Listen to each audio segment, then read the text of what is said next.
배우 추자현의 김치를 파오차이로 표기한 데 대해 사과한 이후 중국 매체는 한낱 반찬을 한국인들은 세계적인 발명품으로 본다고 비꼬았습니다.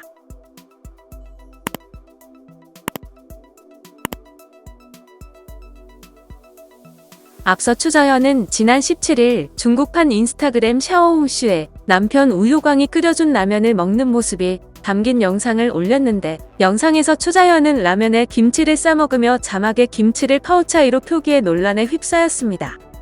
이에 서경덕 교수는 21일 해당 영상을 캡처해 인스타그램에 올리고, 중국 쪽에서 활발히 활동하는 연예인, 인플루언서 등이 많은데 국위 선양도 하고 외화도 벌어오는 건 칭찬받아 마땅하지만 이런 실수는 더 이상 하지 말았으면 한다며 일침을 가했습니다.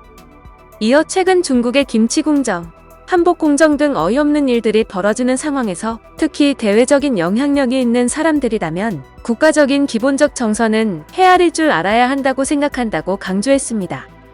이후 중국 매체 환구시보는 한낱 반찬을 한국인들은 세계적인 발명품으로 본다고 비꼬았습니다.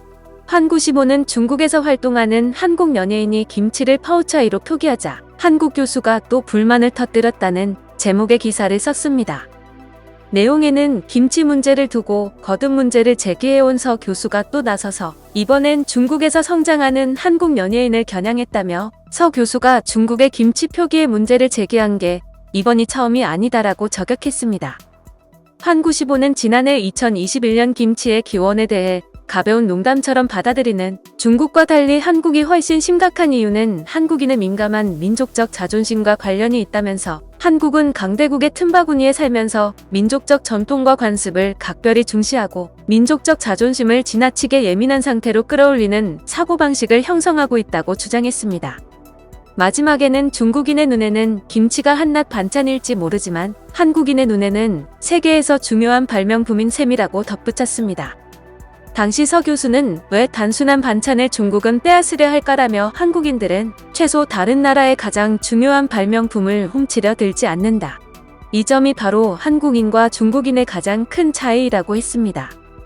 김치가 중국 음식이라는 주장이 나오면서 두 나라 간 감정 싸움은 더욱 깊어지고 있습니다. 지난 2020년 11월 환구시보는 파오차이 국제표준화기구 산업표준 제정을 알리며 중국의 김치 산업이 국제 김치 시장의 기준이 됐다. 한국은 굴욕을 당했다고 보도한 바 있습니다. 또 구독자가 1,400만 명의 유명 유튜버 리즈치는 김장을 하고 김치찌개 끓이는 영상을 올리며 차이니즈 쿠진 차이니즈 푸드라는 해시태그를 달아 양국 네티즌 간의 갈등을 조장했습니다. 유엔 주재 중국 대사 장진은 트위터 계정에 느닷없이 김치 담그는 사진을 올리고 김치를 만들며 겨울날을 즐겨보시라고 쓰며 김치의 원조가 중국이라고 강조했습니다. 영상을 시청해주셔서 감사합니다. 여러분의 좋아요, 구독은 큰 힘이 됩니다. 지금까지 뉴스킹이었습니다.